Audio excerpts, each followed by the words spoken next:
Hey team, this is Grant David Collins, and welcome to Basement Philanthropy, a place for people who do not want to wait until they are rich or retired to create meaning, impact, and connection with their money, regardless of the amount. On this episode, we're going to be talking about where we are going with Basement Philanthropy, so let's get started.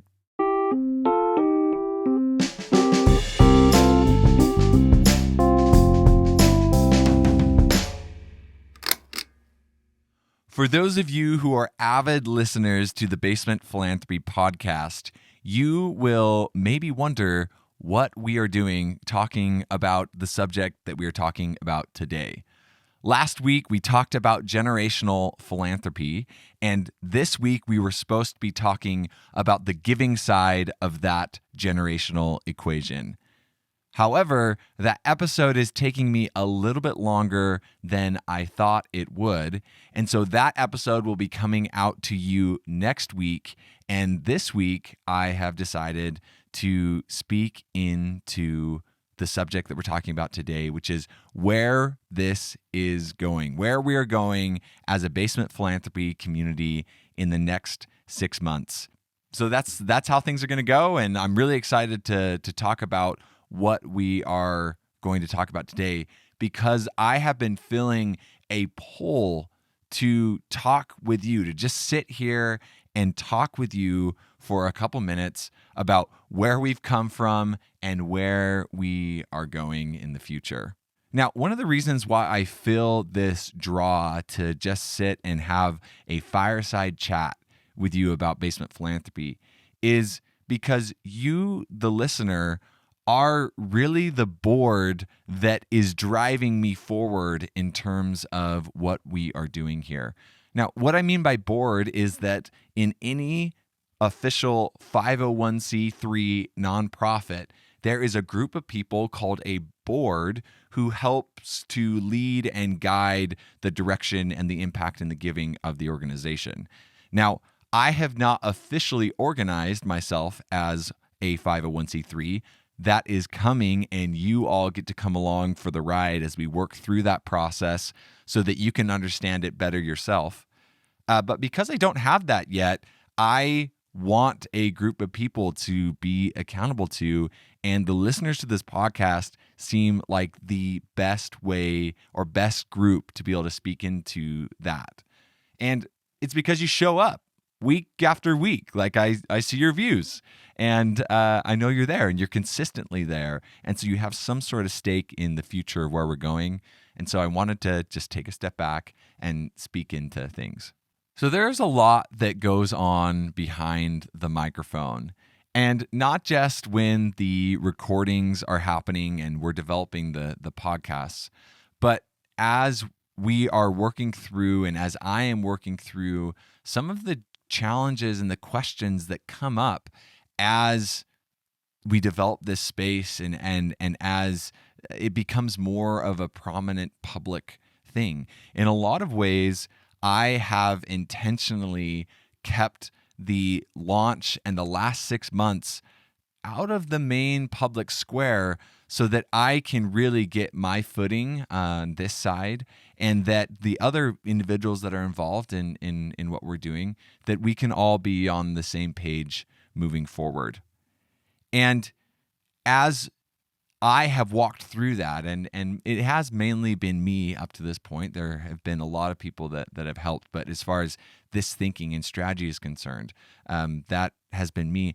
I have come up against a lot of questions that I didn't see coming that I want to share with you. And not only because I want you to be a part of what we're doing, but because whenever you start something like this, especially when it comes to impact and meaning and connection and these really real tangible things, it is not just a physical exercise. There is a lot of emotion and thought that goes into working through what is the best approach for us to take in creating the good that we want to build here in whatever that project looks like. So I've compared it, as I've talked with other people about this spot that we find ourselves at right now. I've compared it to training for an elite athletic feat. Now, that could be running a fast mile, that could be doing your first triathlon, it could be running a marathon, or being a part of some coordinated sports like basketball or baseball at a high level. There's this point where physical ability and the mental ability come together. It's a part of your training, and anyone who has participated in elite athletics knows what I'm talking about. When you've done all you can from a physical side of the equation, and the mental side of the equation is really what takes you to the next level. And just like the physical side, this mental side needs to be developed. And so as I've been going through the rings of building and developing the physical side of things, the process, the microphones I'm using, the cameras, the editing software, I've been putting in those reps, and we've been moving and growing in that area. And this mental side has begun to creep in and has forced me to really look in the mirror and to ask questions like, what is enough for me in my personal life and in this space of basement philanthropy?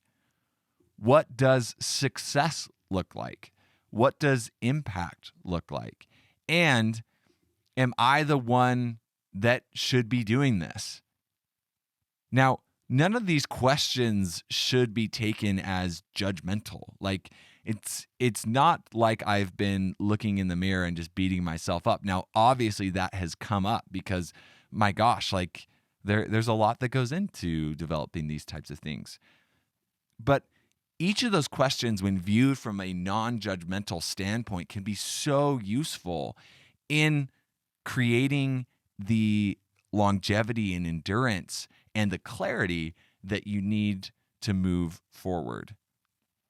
And so as I have asked those questions over the last 6 months, and as I have developed more and more into this physical side of what we're doing from Basement Philanthropy and getting a lot of confidence in that area, I have discovered a lot of things on the mental side that I believe builds a really good foundation to move forward. And I want to share with you one of the biggest insights that have come out of that is driving me forward from my chair here in front of the microphone and can likely be useful to you as you do the work around discovering what real impact looks like. So in this discovery, I have found a deep courage and confidence in what we are about creating. Like, I look into the world and I see a group of people, and by group, I mean the entire population of the world that has had access to the internet for the last 20 years, and we've been just pounded with social media. I see the broken connection and meaning and impact that has been a byproduct of that.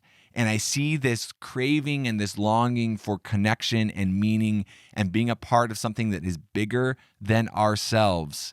And I see micro-philanthropy being able to step into that void that has been created to be able to do something absolutely incredible. And you have felt that on your end. That's why you come back and listen over and over again. It's why you have developed a personal budget that allows for you to be able to be involved with micro-philanthropy. And it's why you have started, even if it's in a very small way, to get involved in this space, because you too are feeling that pull and that drive. And that's only going to get bigger. And so I have just become committed to, this is exactly what we need to do moving forward as far as making this more available for people to see themselves as being able to create impact with their money and time and talents well before they are rich and retired.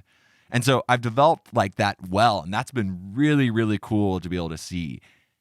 And on the other hand, I have discovered this fear and this doubt that has also crept into that picture.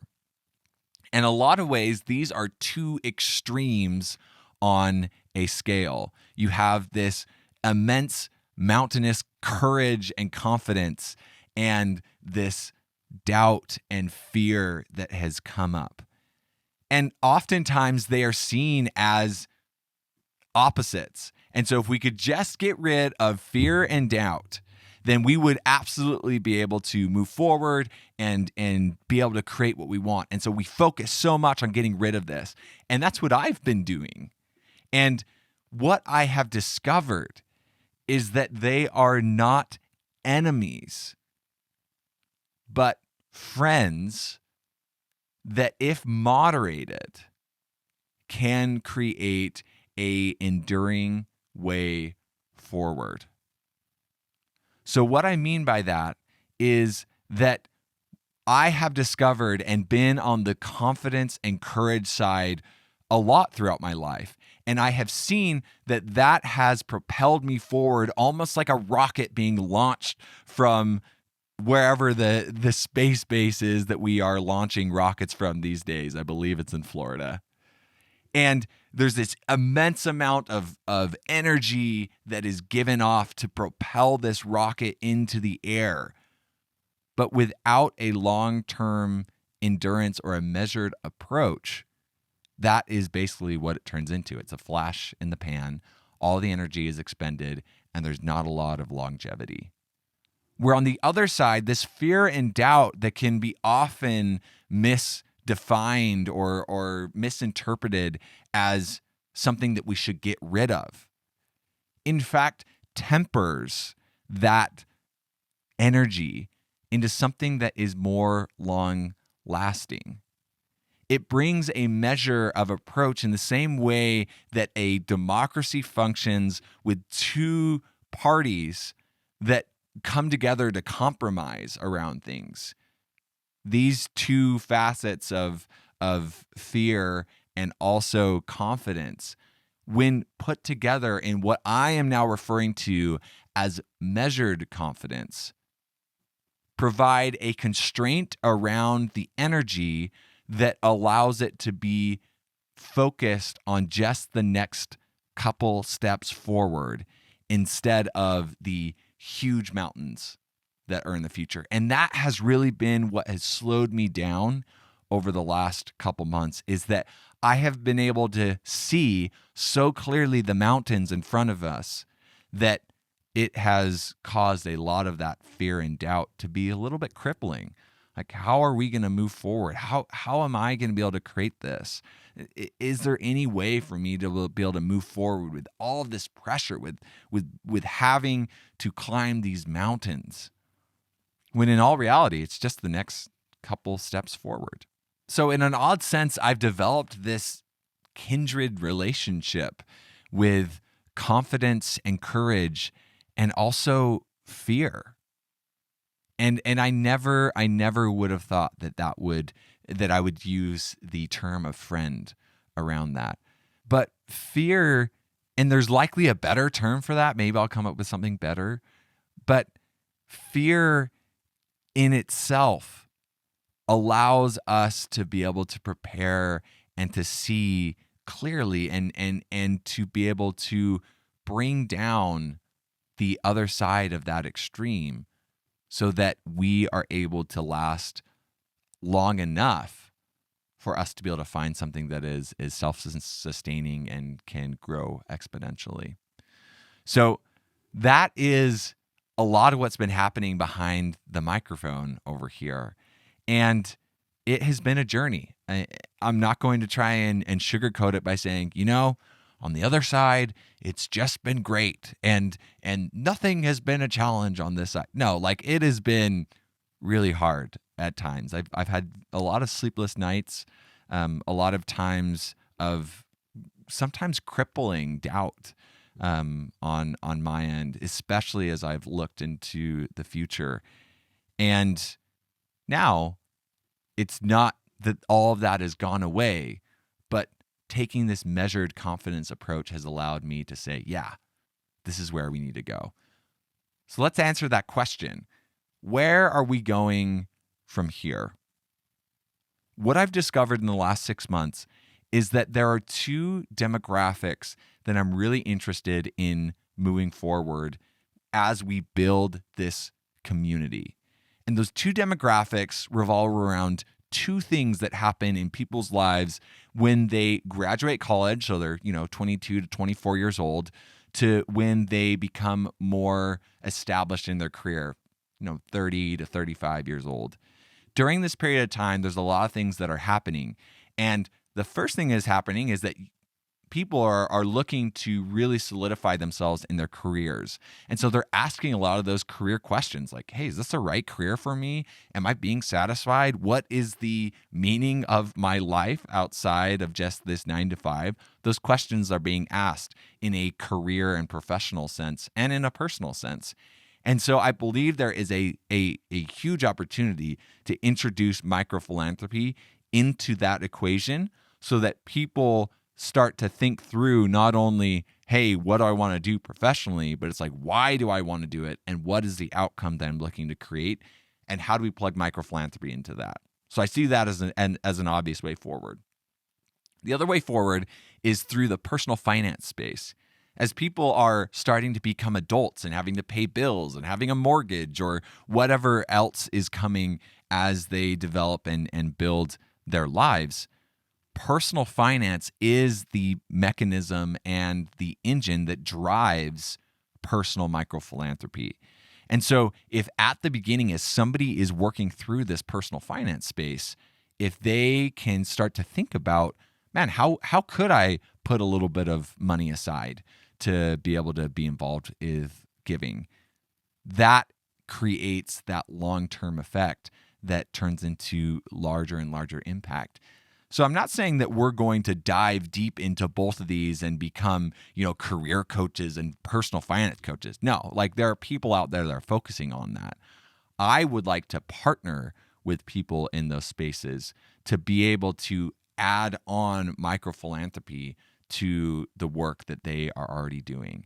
And so I'm really looking forward to approaching those two individual spaces to be able to develop this community full of people who are thinking about those same things but want to add a measure of meaning and impact into both of those equations.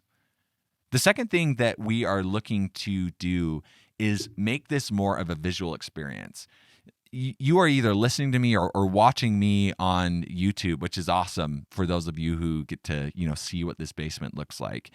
I want to take you outside of the basement. And a question that has been driving me to do that is this question of, how can I volunteer? How can I get involved? And it surprises me how many people are asking that question with how big the need is. And what I've realized is, man, it probably comes from people just not understanding what is actually out there. And so if I can be a proxy for that and take you along with me, that would be really cool. And there are so many awesome organizations nearby that I want to discover and to showcase. And so that is absolutely coming in the near future. We're going to take steps out of this basement and going to show you visually, hey, how can you start making an impact, and what are the organizations that people are doing for you to be able to either get involved with like organizations or to start to work through the mechanics of, man, I could do something in this space, and oh, this person's doing that. What if I did this? That would create more impact.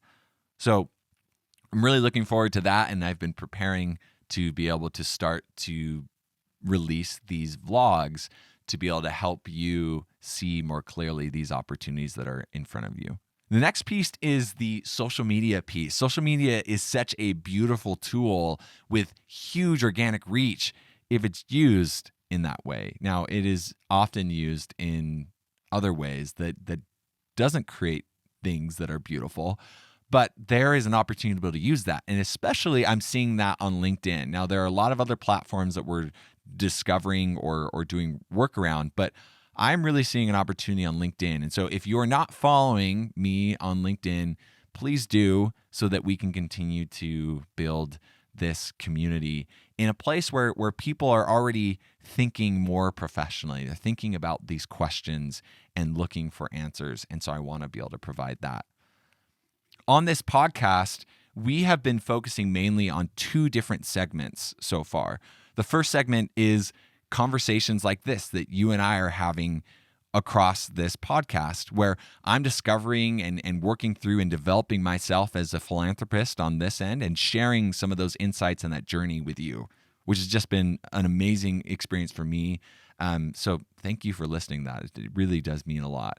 Second thing that we've done is we have been highlighting fellow micro-philanthropists in the space, people that are like you, that are getting involved with this and their experiences. So highlighting what that has looked like. And that's been amazing. What I'm seeing as an opportunity to add additional value to this space, because this podcast is really meant to be that friend that comes along with you through this journey of micro-philanthropy so you can just continue to learn more and more. I'm seeing two additional areas of opportunity. The first is to talk with people who are leading these philanthropy organizations and to get their stories, because all of them started out where you and I find ourselves today. And they're doing this incredible work. And how did they get there? What was the journey that they took to get there? So I see a really cool opportunity in being able to talk to these people in these organizations about their story and how they have built what they are involved with.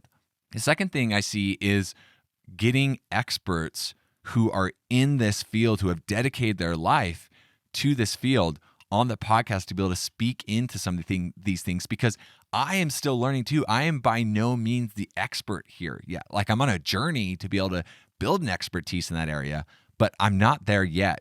And so that is also what we are going to add to this podcast. We're going to bring people on that have deep, rich experience and be able to have them teach us all how to be better at philanthropy. The last thing that we're going to be doing is really digging into building a community. There's a lot of ways that we're doing that, but one of the major ways that we are going to be doing that is allowing you as the community to be involved with giving. Now, if you live locally here in Utah, that could look like you being involved with us actually physically at a project. We're starting to do bigger projects on a month-to-month basis, so you could help out with those. If you are not local, there are going to be opportunities for you to be involved with those projects specifically and other things that you can be involved with in your own community, and for you to start building groups that you can be involved with that want to create good around you, so that this doesn't just have to be a Utah thing. Like, that has never been the vision, and it has quickly turned into something way bigger. There are listeners across the country now, which is just amazing. And so we want to start doing things as a community so we can just come together. I'm really, really excited about that. I want to just close this off, this report, this face-to-face conversation, with just an immense amount of gratitude for you, the listener. Like, you've been with me since the beginning, a lot of you. And even if you haven't, you have decided to become a reoccurring listener. And as I have been discovering my voice, you have stayed around. And there's no way that I could help you understand how much that has meant to me. To see those consistent views on the channel has just been a fire for me to just continue to work through some of the struggles that I've spoken about today, and to get on the other side. Like, that has come from you. And it's not about the numbers. It's about the people behind those numbers. And I know some of you personally, and there's some of you that I don't know. And if we don't have a relationship right now, like, I would just ask that you reach out so we can develop one, and I can just tell you face to face someday how grateful I am for your support. So that's what I would want you to know. I would want you to know that you are not only having an impact on the people around you as you are doing this micro-philanthropy, but you are having a huge impact on me. And so from the bottom of my heart, I just thank you for that support. There's a lot that we're going to be doing in the future, and we are taking this measured confidence approach that is going to result in what I believe is this exponential gain over time as we work through this in a way that isn't as much like a rocket ship and is more like an endurance runner who is looking to complete a marathon. So I'm excited that you are here and a part of this group that is working through this marathon, and just thrilled for the future of Basement Philanthropy. It looks really good, and that doesn't mean it's going to be perfect. It doesn't mean that it's not going to be hard, but man, it's going to absolutely be worth it. Well, team, that's it for me. Let's go out in the world and create good with the money in our pockets together. Talk soon.